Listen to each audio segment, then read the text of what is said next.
Welcome to Comedy Centric, your place for all things comedy. Every week, we'll discuss the legends and the people who built the business.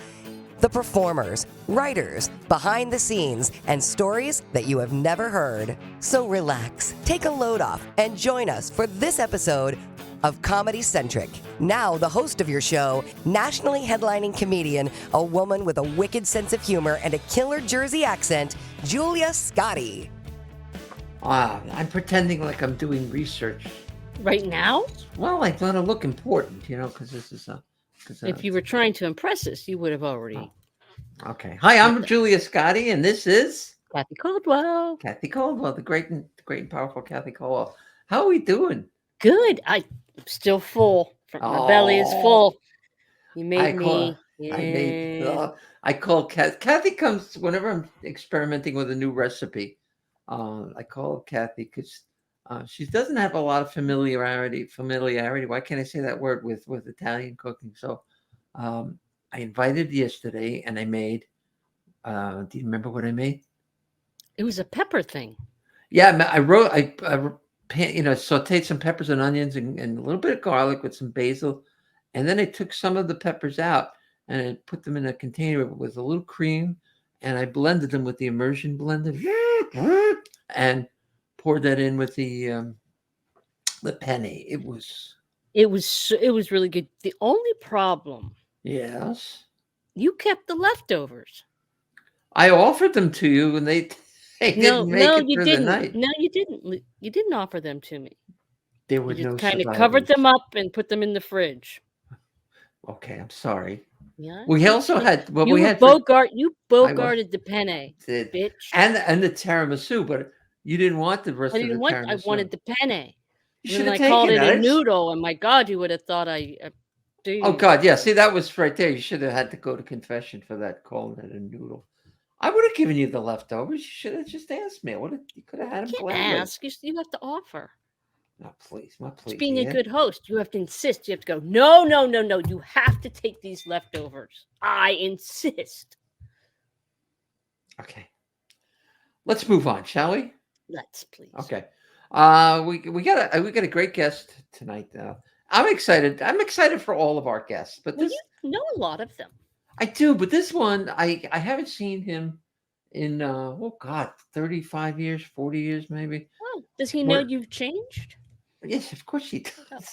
Yes. I don't want him to be surprised. No, he's got an incredible. I saw him. Well, I'll talk when he comes on.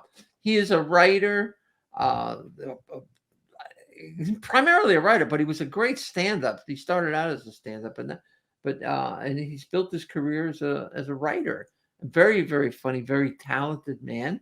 Let me bring him on. Is he here? Mr. Larry Amoros. Are you here? Hi. Well, hello.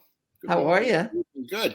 I enjoyed the bickering over the penne very much. Oh, you had to have this, Larry. It was delicious. If I ever come out there, I'll cook some for you. Okay, didn't you say that she doesn't? You're not familiar with Italian food? Well, I mean, she makes it sound like I just climbed out from under a rock, but yes, I mean. Because that way, if it stinks, you won't really know. That's right. There's that too. But no, she grew up on a farm in the upper reaches of rural Pennsylvania. Yeah, she's from. Oh, that's where they have animals. Yes. That's where sausage comes from. I've heard of farms. I mean, I've never, She had a horse when she was younger. Oh, stop it with the horse! I want to hear about Larry. For dinner or for a weekend? No. A date. I'll say right away. You never know. No judging. All right.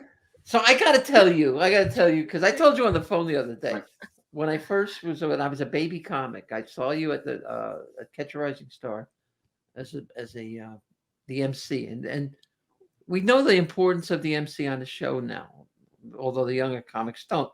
But I used to sit in the back of the room and just watch you work a crowd, and I had never seen anybody work a crowd like that, and you were inspirational to me, coming up. I learned a lot from watching you.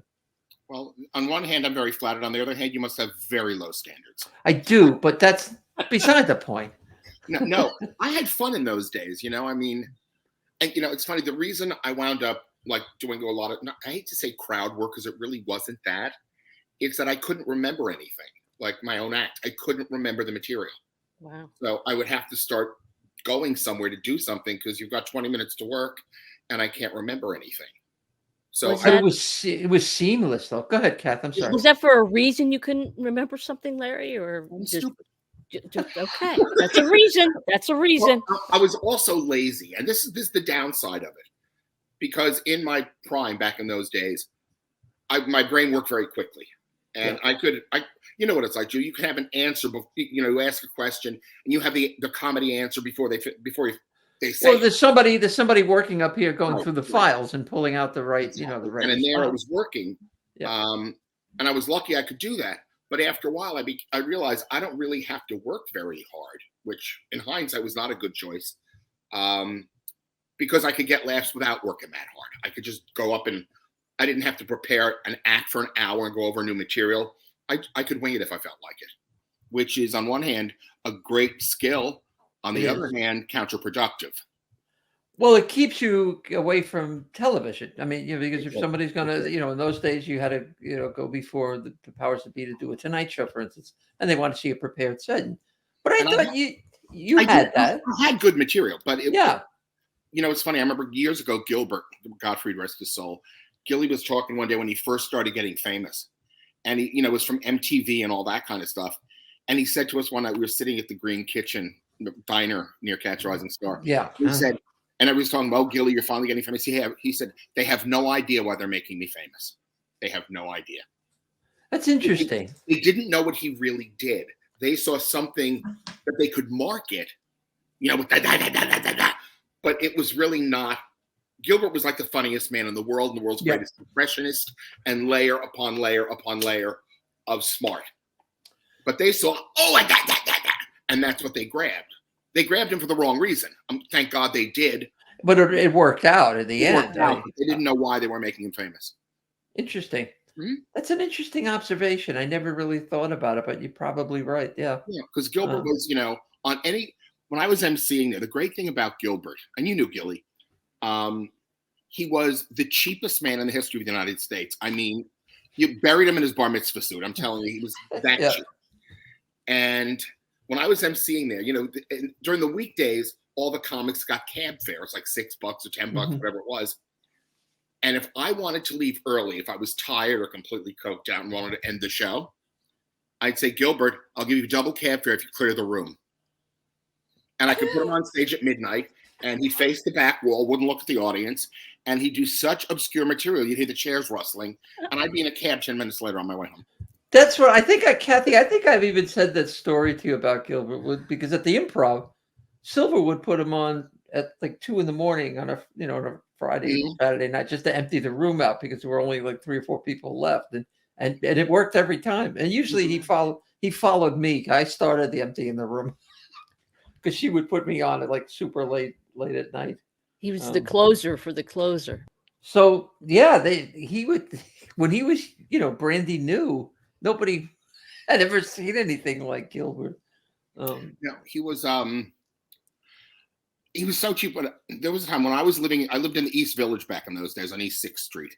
And he lived a little farther over in a housing project with his mother. And he was really cheap. So one day I'm walking down 6th Street and I see Gilbert literally inside with his legs hanging out of a Goodwill box. And I go, you mean the ones where they put the clothes in? Yes. I go, Gilbert, what are you doing? He goes, shopping. oh my God. He was taking clothes from a Goodwill box. So he was really that cheap. It wasn't an act. Oh no, he was. No, he really was. Yeah. We had a one night there was a comic named Kelly Rogers was getting married in New Jersey. And all the comics were going over by bus, except my friend Buddy, Buddy Mantilla. Buddy had a car. So he's going to drive me and Gilbert and a couple of others. So we go to the wedding, and on the way back, Buddy says, all right, don't tell Gilbert I'm going to ask him to pay the toll. I'm going to say everybody gave me gas money. I'm going to ask Gilbert for the $6 for the toll. As we start approaching the bridge in Fort Lee, Buddy says, hey, Gilly, everybody gave me gas money. You got to pay the toll. He goes, what? He goes, well, if you don't, you're going to have to get out and take the bus. He got out of the car. No. And he picked up a bus waiting that was $3 cheaper. Yeah. Oh, my God. Really? Yeah. Oh, my God. Right, but the same token, the nicest, sweetest, kindest man in the entire world. He was lovely. So all right. So you were there at Catch till when? I was there through the 80s, through the 1980s. Up until it closed, or No, I left in before it closed. I moved in like 91. were you part of that big migration that went out there, or did you? Just... No, and it's funny. I often wonder, was that a good decision or a bad decision? There was like all my friends, like the Jimmy Valady and those guys, all moved to LA. And well, let's explain why, because and this is what I believe to be true. I know because it happened at the Improv. Chris Albrecht was managing the Improv at that time, right? And he got this job with the fledgling HBO, and they needed cheap entertainment to produce programming for HBO, and so they took all of these comics, from Catch and the Improv from New York. Yeah, they just brought them out there. They gave them specials, and their careers just blossomed from there. Why do you think you made a mistake? Well, it was not really so much a mistake. Most of the comics who went out there worked at the Improv, and I had none. I worked at Catch a Rising Star, so I barely knew Chris Albrecht. I had done an HBO Young Comedian special about 8 months after I started, and I really had no idea what I was doing. I mean, I really didn't. What year did you start? 81. Wow, you started after I did? That's amazing. 81. Remember, it was Washington's birthday, February 21st. And I had a full-time job, which I loathed, and I was terrible at it. I have no other skills than what I do. I mean, nothing. If I couldn't make people, I would literally be home. I'd be under a bridge. Telling jokes. For the other homeless guy, hey. Well, he'd be working the crowd. So, it was the way they used to do it. I don't know. I think they did the same thing at the Improv. Like on Mondays was audition night. Audition night, and all the people who wanted to audition would get up at like 4 a.m. and line up in the street and wait for the club manager to come out. I did that. I did that. Did you? Okay. Yep. They'd have 50 people online. They give out 10 numbers. Yeah. So like I got number 3 that day. And then I got lucky because the guy this was at Catch or at the Strip? Catch. Okay. And the guy got number 2 died, so I went on earlier. And I had the day off because it was President's Day. Okay. Washington's birthday that day. And I just passed the audition. I had a really good set, just by chance. It's not like I knew what I was really doing. I had no idea. The planets were. It was kismet. It was meant to be. Yeah. I did really well that night, so they passed me, and I just started hanging around. And, like a rash. I was just always there, And they eventually made me an MC because I could work quickly off the top of my head. Right. Yeah.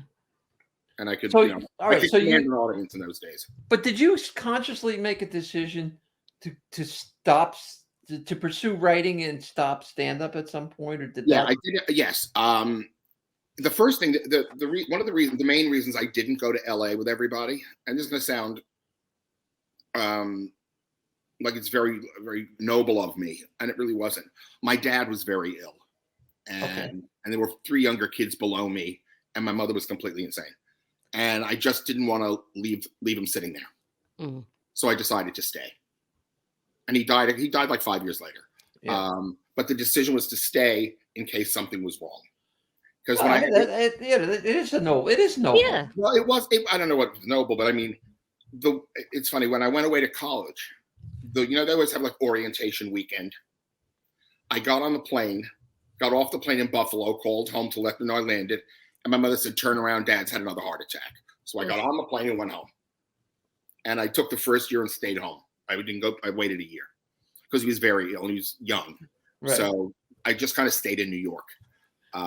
Where are you from originally, though? Are you from New York originally? Born in Brooklyn. Spent 10 years in Philadelphia as a kid. Oh, yeah. And then back to New York. Kathy's in Philadelphia now. So, yeah. But she works for New Hope. Yeah. KYW. Oh my God. You're in New Hope? Yeah. Okay. I grew up in Bucks County for 10 years. I was 14. Oh, okay. But near Neshaminy Creek. Yep. I know exactly where. Okay. Last time I was in New Hope. Oh my God. I was working. It was 2009. Mm-hmm. I'd come to New York, left California for New York for 2 years to work on the Joy Behar show on HLN. And we were dark for most of August. And I thought, let's do something charming. And I thought I would rent an old farmhouse in Bucks County in New Hope. Yep. So I went online and I found this house it was like built out of flag, so it was built like the 1700s. Yeah. And I thought it'll be me and the dog, and it'll be all right, and it'll just be like romantic and all that. There's the idea of rustic is so much better than rustic. Rustic is moldy, it's buggy, it's bats. You got bats. Upstairs in the attic. Yeah. And I lasted about 6 days. And I went home and I told the guy, keep your money, re-rent it to somebody else. I couldn't do it. Oh my. Well, it's not all like that. Trenton makes the world takes. I remember the That's right. Yeah. Mm-hmm. That's right. Yeah. No, but I still have a soft spot for Philadelphia. Well, great. Yeah. We were talking. Of course, what were we talking about with Philadelphia? Was it Rich Scheidner? Yeah, we were talking about how wonderful how wonderfully supportive and rich the comedy community in Philly was during the 80s. Back in the day, there used to be the Comedy Works and the Comedy Factory Outlet. Yep. And Going Bananas. And Going Bananas. And the Works and the Outlet were right across the street from each other. They're right around, constantly. Yeah, I know. And I was working over at the Comedy Factory Outlet with Clay Heery. I started at the Outlet, but then I moved over to the Works because I liked it better. It was and I did, and Barney from Going Bananas got me. Oh my God! Well, you remember when they started losing money? They called it Going Bankrupt. That's right. They did call that. But we were always Jackie. We were talking with Jackie Marley. Jackie. Oh God, he's funny. Yeah, he was on last week, and God, that's what we were talking about. Yeah. This show has been a joy for me because I get to reconnect with people. Some I knew really well, some I didn't know. Like you, we knew each other, but we weren't we weren't close friends. But I always admired your work. So, all right, so I don't want to stroke you anymore. So you started nothing in my life. All right, before Joy Behar, you really sort of connected with Joan Rivers, right? That was your here's how the circle kind of works.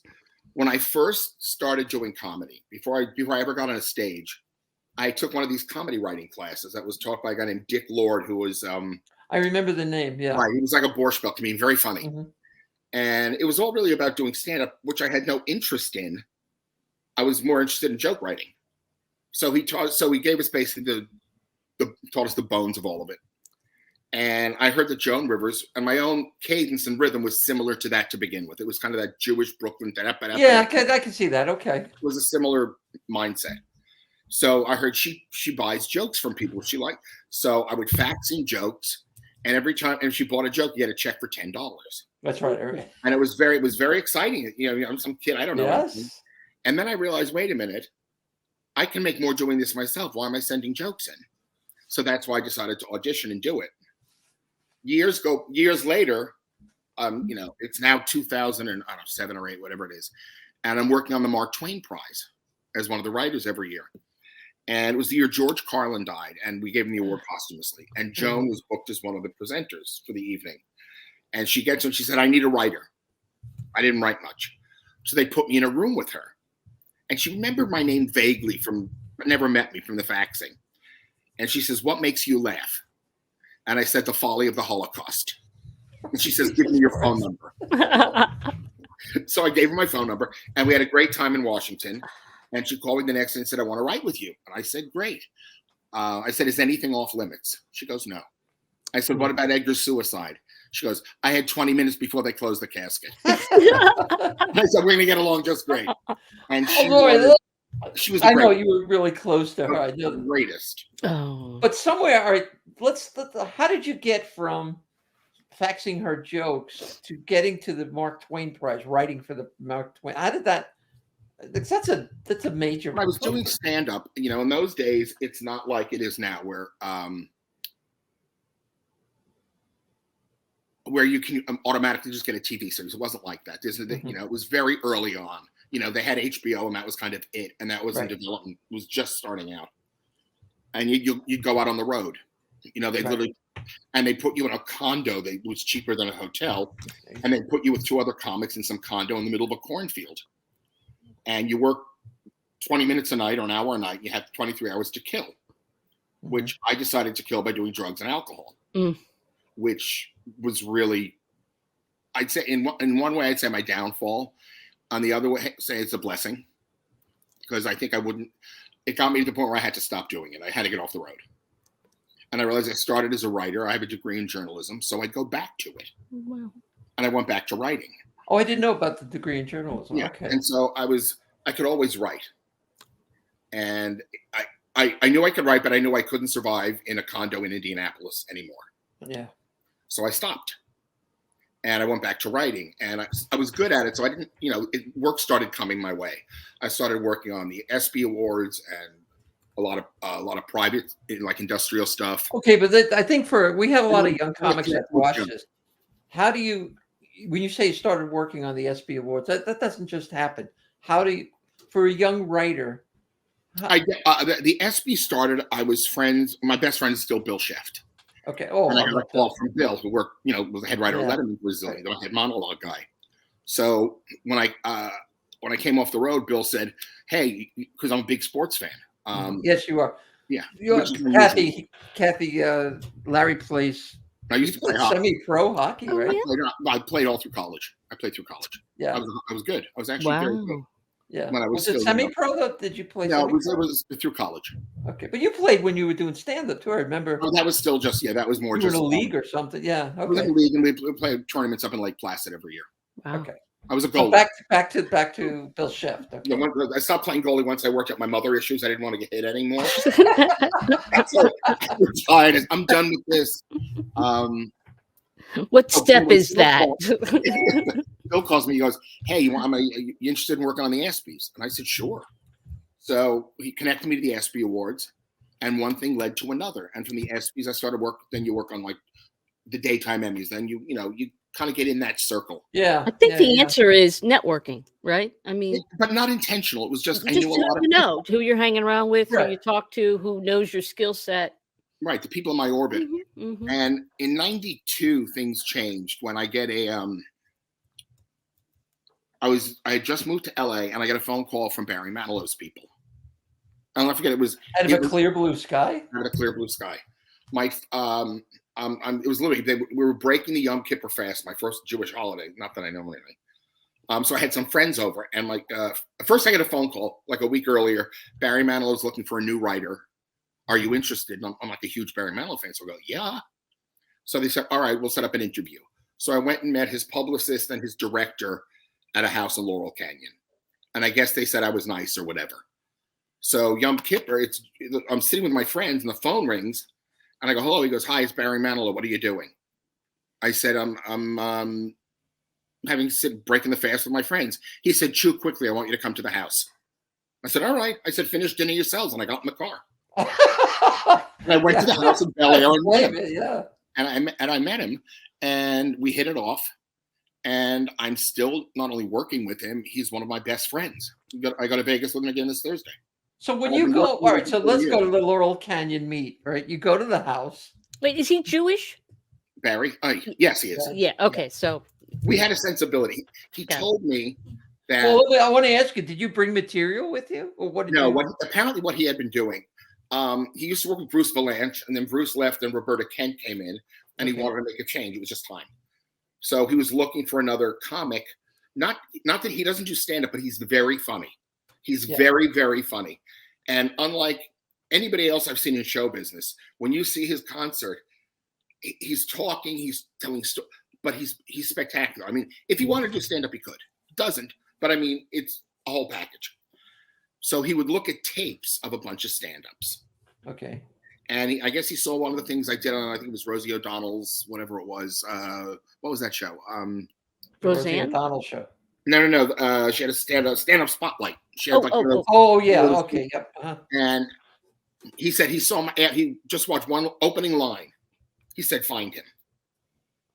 Wow. And the opening joke was, I'm sorry I'm late. I just got out of the hospital. I had major surgery. I had my mother removed from my back.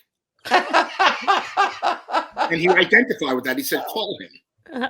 Oh, that was a great line. Yeah, that was the opening joke. And considering he's a Jewish boy from Brooklyn with a difficult mother, we got along great. Wow. And it's been the biggest blessing and joy in my career. I mean, I still but in the interim, I mean, you work for other people too, so it's not. Sure. I worked I mean, with Joan and Joy Behar and yeah. I know it's great. I was just with Joy a couple of weeks ago. Oh, where? Out in Sag Harbor. I was there with Anita Wise. Remember Anita? I saw Anita work with was it did she open for Joy? I think she was Joy or Susan. Yes, in Vegas. Yeah. Yes, when she first came back. Yeah. Yeah, good for her. You there? You were at that show? I saw the show, yeah. Oh God. She and I have been touring sort of with the Double Trouble tour. Yeah, I love Anita. Oh, she's wonderful. How's she doing? She's doing great. She was away for many years, as you know. And then so are you. Yeah, I know. And I haven't changed a bit, Well, this is the first LGBT show, all LGBT show we've had, right, Kat? Yeah, I believe so. Unless people aren't telling us something. No, I was struggling back in those days. Turn the camera off, I'll tell you. No, but I was struggling with my identity. Okay, it's off. Tell us. No, it's okay. But Larry, you were always completely out, and I always admired that about you. It's like I was and I wasn't, because the act I was doing when I was doing actual material was not gender specific or sex specific. True. It wasn't about that. Right. I mean, that's just not how my brain worked. I do something about Miss Subways because I knew a girl who had become the Miss Subways pageant winner. And it was one of those odd, quirky things. Or I do something about myself or my family, but it was never about having relationships because I didn't have any. So I had no point of experience to talk to. So it wasn't a matter of straight or gay. It was just not there. And I was just who I was. Right. I was just who I was on stage. It was not, I guess people who could figured it out, and those who couldn't. But it was incidental. You didn't go up there as, No, I've always said when people say, "Oh, you're a gay comic," I would say, "No, I'm a comic. I happen to be gay." Oh, thank you, Jesus. I wasn't driving my comedy. Kathy here was my manager when I came back. We started. That's how we met. She was a comic. She's still, but she's the one that got me to America's Got Talent. So we got me. Really? Fantastic. Yeah. Fantastic. Yes. So I had to send them nudes, but hey, you got it too. They're on the online anyway. They sent them back. I don't know. But she, after the show, for 2 years, Kath, you think? I got billed everywhere I went. I was transgender comic Julia Scotti, and I said the same thing in interviews. I said, I'm a comic who happens to be transgender. It's not my name. It's not transgender comic Julia Scott. Right. So. That's perfect. Good for you. Yeah. And it's sort of disappeared at this point. Every now and then somebody will do something stupid. At this point, if you don't get it, you don't get it. I mean, the reality is I was never a gay comic. I was a comic and I happen to be gay. Just like always a straight comic. No, he's a comic. He happens to be straight. Right. But he's a comic. You were an inspiration for me because I was struggling with identity issues back then. And to watch you work, and you just didn't give a shit. No. I mean, you just were out there, without saying it, but you were out there, Yeah. Well, I guess in your core, you kind of know who you are, even if it's a struggle. And it's about, it's how do you negotiate the minefield of show business, live performing, and life? Especially back then. Yeah. We're talking not 30, 40 years ago, right? It's not the same. If you think about it back then, there were no, quote, that I'm aware of, comics who were gay or trans or anything. We knew who they were. Yeah, we knew who they were. Yeah. But it was not, and if you think about how the world has changed, for the better, obviously, the struggles we had to deal with weren't in place, it's funny when I told you I'm sober like a million years now. Right. And congratulations. So when I talk to the young ones about it, and I just, and they're very cavalier about their lives. I talk to the young kids in AA, the gay kids. And I just say, without trying to sound preachy or like some old queen, just say, learn your history. Learn what got you here, because you have an obligation to pass forward what's been given to you. You have an obligation to make the world better for other gay kids coming up. Did they get it? Yeah, I think a lot of them do. It's like, that's your job. Right. And I do that with, I sometimes speak at schools and the same thing. And it's like, I tell the kids, listen, you the same thing you tell them, because it is important. It is. Yes. And then they go, lady, how'd you get in here? You know what's interesting though, Larry? My audiences I've said this before, are something like 98% cisgender people. Yeah. It's really weird. I very rarely gay guys like me a lot. Well, I don't But think trans- it's weird You're fun. because you It's talk fun. about topics that are relevant to everybody. It's not Yeah, I like guess. you're just doing. Yeah. No, it's like when you and I were talking on the phone the other day, and we're just talking about getting older, right? Just in Yes. life. And if someone would ask me, geez, you're in a relationship, you have a boyfriend? No. And I said, at this point, when I go to bed at night, if I sleep for 3 hours and I wake up dry, I'm happy. And that's not a sex joke. That's just, I'm 67 years old. I didn't piss myself. It's a good day.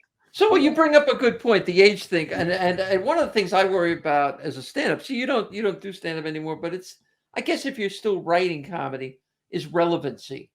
Oh yes. But you have to look at Joan. Joan was was- doing it right up until the end.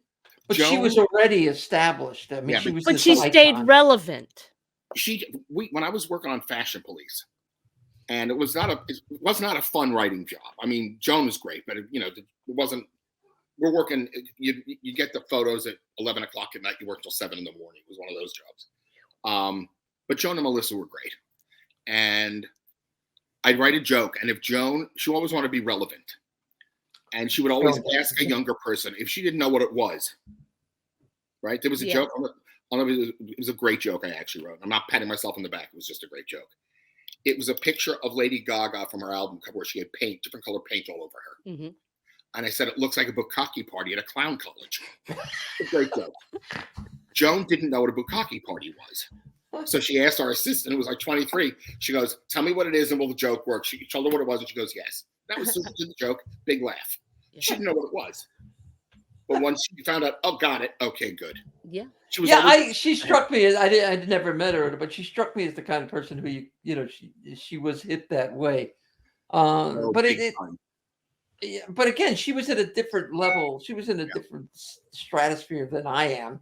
Than any of us were. But I remember, when I was emceeing back in the day at Catch, Rodney Dangerfield would come in a lot.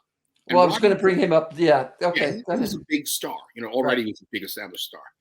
And he was a nervous wreck. I mean, he was, he was really like that. Right. And I go, what are you nervous for? You're Rodney Dangerfield. He goes, that's right. I'm not allowed to stink. That's right. He's right. Even trying out material, I'm not allowed to bomb because 300 people say we saw Rodney Dangerfield bomb last night. Right.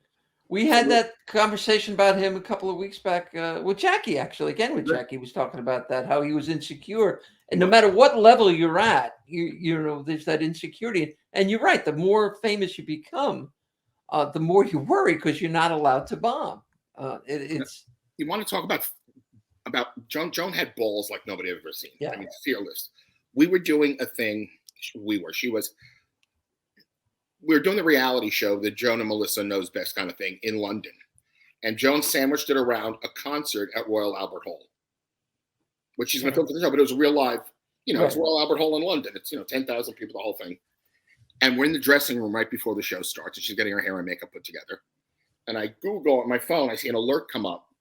Adele had the baby, like an hour, her first child, like an hour before the show starts. So I write a joke for Joan. I said, healthy baby boy, 62 pounds, 5 ounces. Joan opens with it. Jesus Christ. Brought the house down. But Oh my God, that's Open cold, with it. Oh my open God. with it. She walks on before I start. Adele had the baby, 62 pounds, 11 ounces. I'm thinking, what kind of balls does she have? Who would open a show like that? Though, but did you ever, I don't know if you've ever found this. I always found that if I had written a line, and Kathy could verify this, I will open if I write it that day. Oh yeah, I want to. I don't know why I get a thrill. I'd say you have balls, but well. Well, I do, but they're in storage. In a jar in my closet. Redistributed. Yeah. Because but to be able to do that, I mean, there was a period where I'd start out when I was going to do a set, I always had an opening line based on "I'm sorry I'm late, but ... Yeah. Okay. And whatever the current thing going on was, I'm sorry I'm late. I was in Harlem hanging out with the Kennedy kids after they overdosed in a doorway. It was always that kind of a thing. Yeah. I'm sorry I'm late. I was in the movies with Pee Wee Herman. Bum, bum, bum. And that's how I never thought of that, but you kind of had like a formula. I was not how open I did, yeah. I always thought you're opening not for TV, because I wasn't actually very good on TV, which is I'll tell you about. The opening joke, you got to catch him. You got to catch him very I agree. quickly, or that you'll lose him. Right. You know. Right. Are we done? Is that the signal?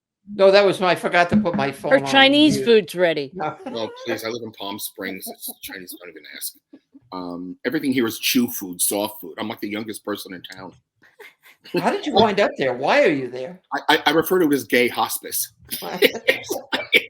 Everyone is like I was A there for the rainbow first holding time a pen. few months back, and I swear to God, I was like, I got to get out of here. This I is know. too hot. It's too hot. It's very hot.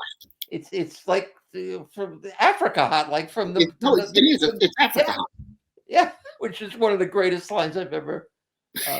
What? It's Africa. Matthew Broderick, Biloxi Blues. It's hot. It's Africa hot.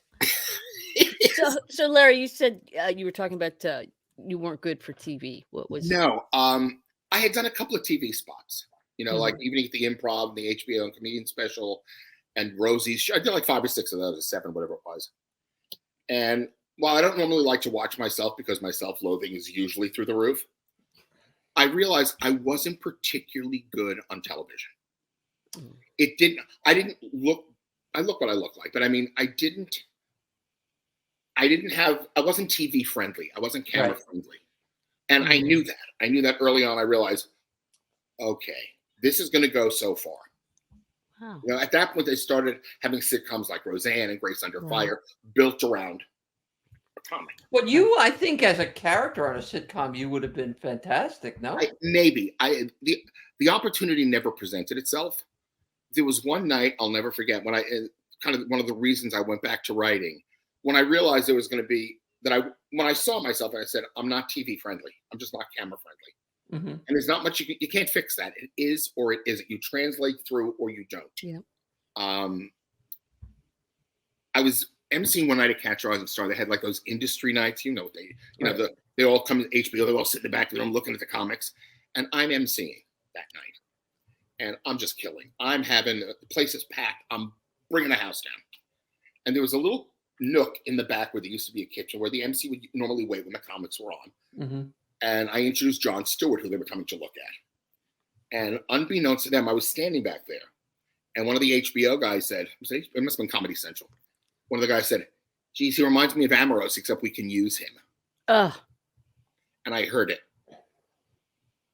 Wow. And rather than getting angry, I was hurt. I finished the show and I went home and I was very shook up and this, and I called a couple of people I know. And I managed to turn it into a wake-up call. Well, what do you think they meant by that? Do you think they didn't know what to do with me? And again, it's not like I was new at this point. You know, but the same thing could be said about Gilly too. And you know, it was different. Gilbert was a different animal, and I realized I could not do any better on a stage than I had done for years. I mean, this was in my heyday when I was really, really good at it, and there was a period of 3 or 4 years where I was really sharp. And I realized I can't give them any more than I've got. I've gone to acting school. I've done this. I've done that. And I'm great on stage and I'm really funny. And the comedy people just said, we can't use him. And I said, okay, then go back to people who can use you if you want to stay in this business. And I went back to writing. It's a very mature attitude to take. It took me a long time to get there. I mean, I was, I carried a resentment for a long time. And, and it hurt my feelings terribly. And I get to a point now where all these years later where anytime I see comics on Facebook promoting something, I automatically share. I promote everybody and everything and tell people to go. I know how hard this is to do. I feel I am so blessed, the second go around for me, because I took 10 years off. I know. And you became a teacher. I did. And I had never, when I came back, it was never with the intention of achieving any kind of success whatsoever. But I think this came about a lot in part because of Kathy. Part because of Tom and Jenya from Omnipop 2. Say hi to Tom for me, would you? I will, absolutely. I think, but most of all, there was an honesty in the comedy I'm doing now, as opposed to I was living in the shadows back then, and I think audiences can pick up on that. They know the difference between truth and I wouldn't say a lie. It wasn't really a lie. No, but it's living 2 or 3 lives is really what it is. Because I know while I was not in or out, I played hockey, so I couldn't be out there. I'll get killed. I wasn't out to my family. On stage, Really? Oh, okay. On stage, I was what I was. Right. And if they get it, they get it. They don't. It didn't matter. Like I said, it wasn't a gender sexual act. It wasn't what I was doing. But I was living different lives. I'd have families coming to the show. I'd have some of my friends, shh, keep it down, tamp it down, don't say anything. Right. And it's exhausting. Yeah. Yes. You know this. It's exhausting. So when you transitioned and came back, there must have been a sense of freedom, no? Oh God, yeah. I've said this in a million interviews. I had 2 criteria coming back. One was to be fearless, and the other was to be totally honest. And Good for you. And I've managed to. That's why I was telling you about the documentary. You should. Yeah. Yeah, but I mean, it's served me well to be honest now in ways that I never could be prior. Because I honestly didn't know what the problem was. I thought I was. I don't want to talk about me, but I'm interested. It's fascinating to me. I thought I was gay, and then a couple of I would go out and do something, and I would always throw up afterwards, and I said, this can't be right. I mean, I know gay people; they're not throwing up after sex, So well, with me they are. Well, I can't. All right, let's get back. Let's get out of sex and talk about writing again.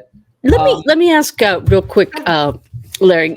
I saw that you had written a piece for the Post earlier in the year about the wokeness is killing comedy. Yeah.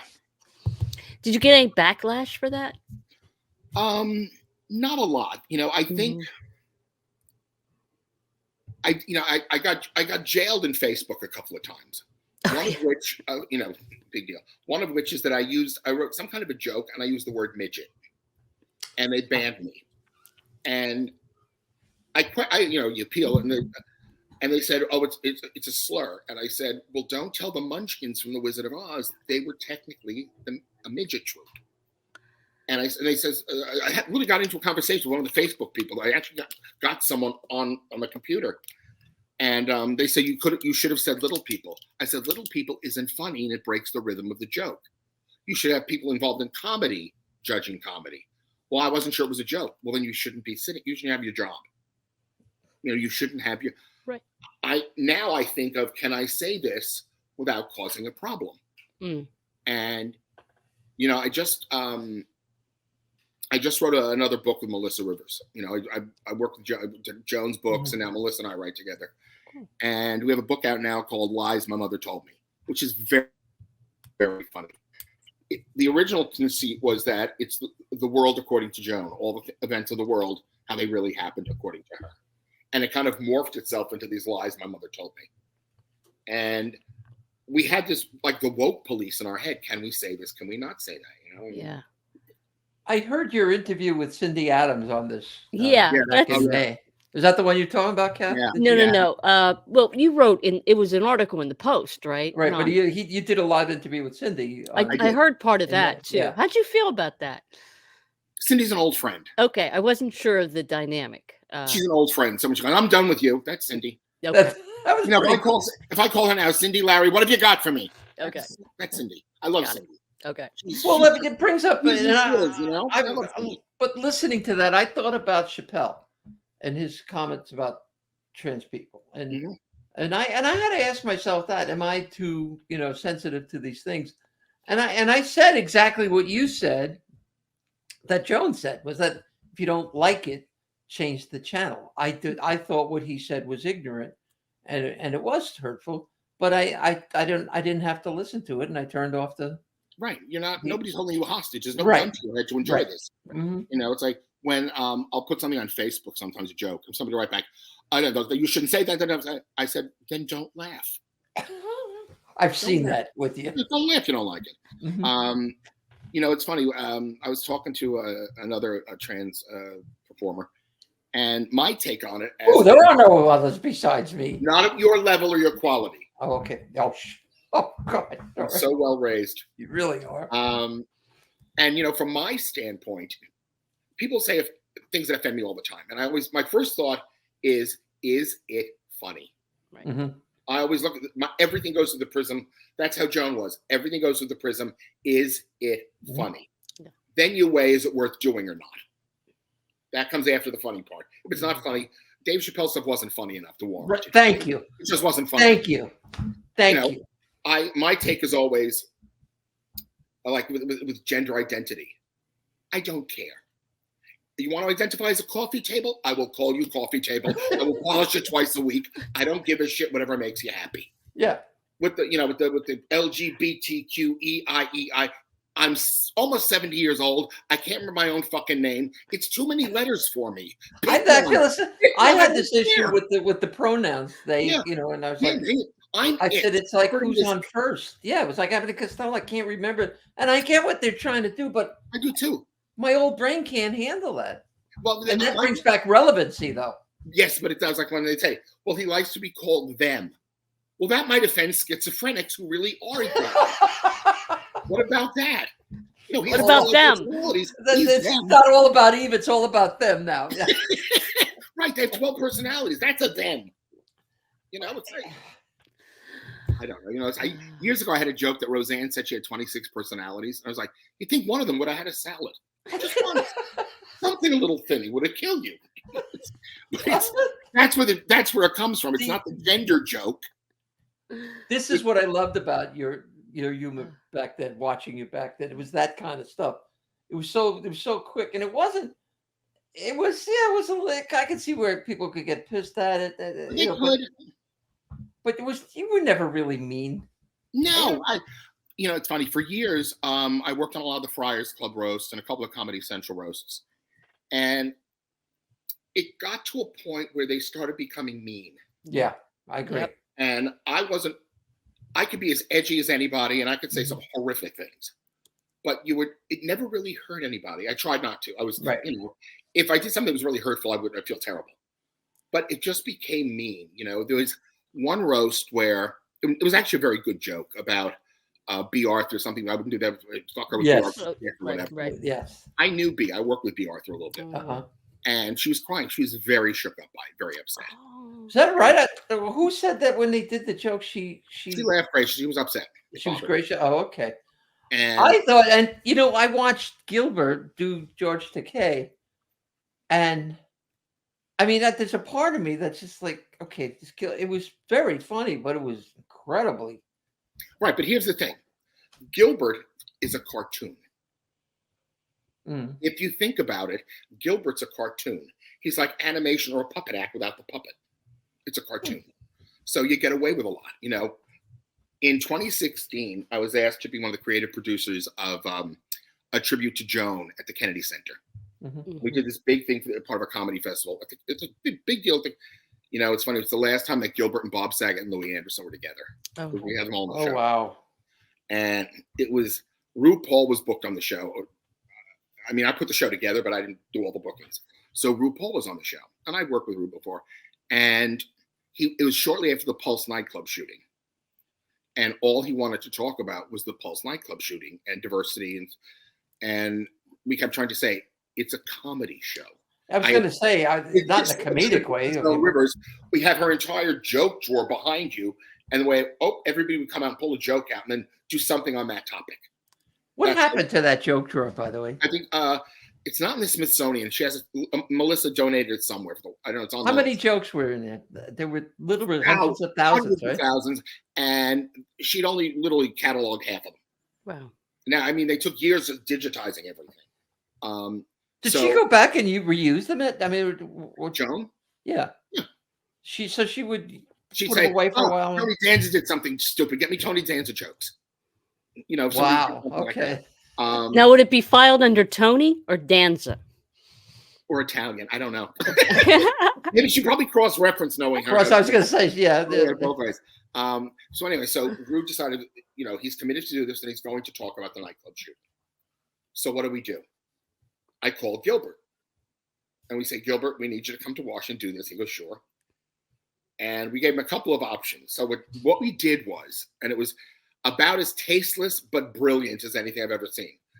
RuPaul finishes the nightclub shooting story at Pulse, and everybody there's 3,000 people at the Kennedy Center in tuxedos like this. Like to see the producers. It's a comedy show. What just happened? He leaves, blackout, light comes on the left side of the stage. There's Gilbert in front of a curtain. With the, well, they asked me to do a tribute to Joan Rivers. And I said, well, only if I can follow a 9-foot-tall black guy talking about shooting queers in a nightclub. And it goes on for 20 minutes. You give me some dead kids with homos all over the floor. Oh, my God. I got to have a black guy, but he can't wear the dress. He's got to have his dick where it belongs. And it went on and on. Brought the fucking house down. Was that televised? Yeah. Where? I got to see this. It's somewhere. Maybe it wasn't televised. They taped it. I know that. Yeah. Oh, my God. I am telling you. It was, Rue wasn't happy, but it was one of those moments where you have a comedy tribute show that's now ground to a halt. How do you drag it back out of the mud? You call the cartoon. But it's in the spirit of Joan, too. I mean, it's something she would have done. It's what she would have done. Yeah, exactly. Of course, give me a nightclub shooting, I'll come.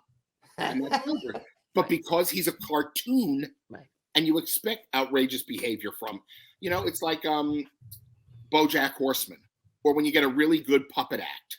Yeah. Normally, other than Otto and George, normally the puppet's the dirty mouth, right? Yep. So I don't know if you could see this, but Tom and Jen, can you see? He must have known we were talking about him. Tom. Yeah. The puppet is the one that can say the bad things. Be nice to the people. I don't like them. Well, that.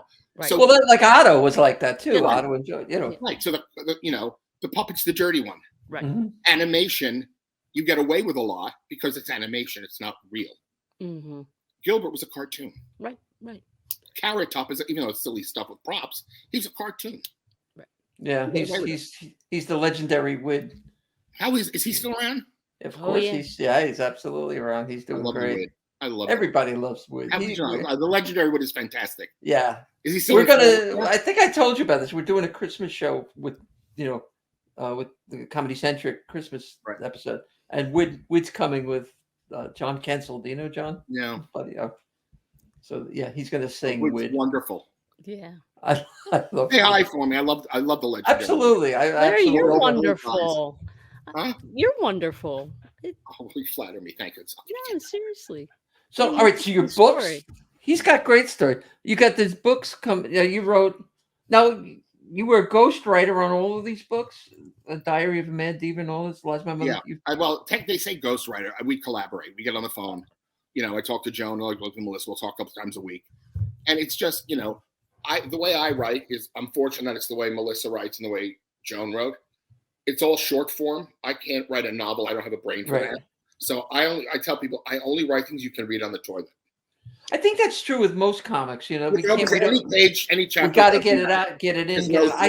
Yeah, they've been on me to write a book. I have a book that I hate going back to it because I can't write long form. I just can't. I'm good. Do it in essay form. Yeah, I like short essays. I'm a Gene Shepard freak. What you can see behind me is right there on my wall. Yep. Oh, absolutely. So I write short form. Mm-hmm. Well, what about the book, the Joy Behar book? You got is that out or the Great Gasbag? Yeah, that came out a couple of years ago when Trump was elected. Okay. Yeah, and Melissa and I are starting a new one. How is she doing? She's fantastic. I saw her the other day at a book signing. Yeah, and her son, Connor, right? Cooper. He's 21. He's at Berkeley. He's in college. He's great. He's smart. He's handsome. He's a wonderful kid. Good. She's a great mother. Oh, she seemed to be. And what's interesting is, for those of us who knew Joan off stage as well as on, Joan on stage is a character. Like when you're doing stand-up, it's an extension of you, an exaggeration, but it's a character. It's not really. At home, Joan was a mother and a grandmother. Yeah. A well-to-do mother and grandmother. But if you drop by, she'd say, "Oh, do you need anything to eat? Can I get you something here? Make some lunch for her. What do you want?" And like that. Cooper must have been about 9. And I was in the house. We're all having lunch or something. And he dropped the F-bomb. And Joan said, "Don't you ever talk like that in this house." He goes, "You say it." She goes, "On stage, it's an act. We don't do it in real life." Wow, that's interesting. Oh, yeah. No, she was elegant. Joan was elegant and sophisticated and just... Was the Jane Lynch character on Maisel based on her? I don't know. I've only watched the show once or twice. I didn't like it. You didn't really. Interesting. I'm with you, Larry. I'm not one to say that I don't find Rachel Brosnahan funny. Yeah, I don't watch him. The guy playing Lenny Brewster. Did you get to see him? Mm-mm. Amazing. I didn't really like the show, and you know what I know from Melissa is that they say the show's not based on Joan. Well, somebody has no influence. You got to be who are you fooling? No, there was absolutely influential in there, but and Toady Fields and people from that. Maybe it's a compilation or bits. I think so. Yeah, that's what I like the show. Call me crazy. You know, I watch true crime and Nazi stuff. How's the comedy career? My friends say, "Did you see Dahmer?" I said, "I jerked off to it twice. Did I see it?" People. Of course, I have not seen Dahmer. I have no interest in seeing. Oh. That changed for me when I transitioned. I don't know what happened to me. I can't watch the roasts anymore because for that reason I find them mean. And I don't watch them either. Yeah, but before I didn't. I got banned from Facebook for a Dahmer joke. I wrote that he was quite trim. It turns out human flesh is gluten-free. And they took the joke. They threw me off for 3 days. Well, you could probably get away with it on Twitter now. That's true, yeah. That is true. That's fantastic. And if you pay the $8, you'll get the credit for it too. Fantastic. My God. Well, listen, we're looking at again, Jimmy's going to yell at me because I always, he goes, you could stay on as long as you want. I'm like, yeah, but you know what? The guest gets tired too. Well, the guest has to eat. I haven't eaten in 20 minutes. Yeah. Wait, what? All right. You wrote an episode of The Nanny? Is that right? I worked on, no, Susie Essman and I came on as a team at the end to punch up. Oh, okay. I'm just looking. We had one thing where we walk in, and in one of the rehearsals, they had a stand-in for they had a dog, and they had a stand-in who was a midget or a dwarf, and they had the dwarf playing the dog. In the rehearsal, and it wasn't going. There's a live audience, and it's not going well. They're not getting. And we go into the writers' room later. Fran goes, "Why aren't they laughing at the dog?" And Susie goes, "Because you have a dwarf on a leash. That's why." Oh no, it wasn't on a leash, was he? And they're walking. Oh my God! And whose idea was that? I don't know. Susie goes, "You have a midget on a leash. Why do you think they're not laughing?" Holy shit! Oh no. Yeah. Well, I got to tell you, I have enjoyed this. I have too. One of the things I love so much about this show is, you get to meet people that I knew but not well, and you learn so much more about them. No one will talk to her unless it's on a podcast. That's true. So this is true. No, but I have no friends. Comics. I mean, it's like people who we get it. It's like it's like when you see musicians talking to each other, they speak a different language. Yes. Well, that's what we kind of wanted to do with this show, is to bring civilians in to understand what our lives are like, what we go through as comics. And I think we're, getting really interesting, intelligent people on, like yourself and the guests we've had on in the past. We've accomplished that, I think, or we are accomplishing it. That's wonderful. I'm glad you're doing this. It's so great, Julie. Just so great. Thank you. So please come back. Anytime. Okay. Great. I love you. Bye, Larry. Take care. Thank you. Bye, guys. Thank See you. ya. Have a great time. Be well. That was wonderful. That was so fun. Yeah. Aww, Yeah. What a nice We get the man. best guests on. I'm telling you, it's like, I know. You know some cool folk. yeah, I do. Cool I'm folk. very blessed, but I mean, it's nice to reconnect and connect in a way that I didn't the first time around, because I was kind of closed off, to people in general. But I'd love to have him back on again. He was terrific. And it's nice that we got all that sort of inside dope about Joan too, because people loved her, but they didn't really know her. So this is I used to cool watch thing. her show that she did with Melissa. And it was great. Was that the red carpet? The one? No. The one Joan and Melissa, where she went and lived with Melissa for a while. Okay. Yeah. It was like a reality show, but it was great. Yeah. And that's where the Cooper was on it too. So. Okay. But I got to do this so Jimmy knows what. Oh, there's the theme.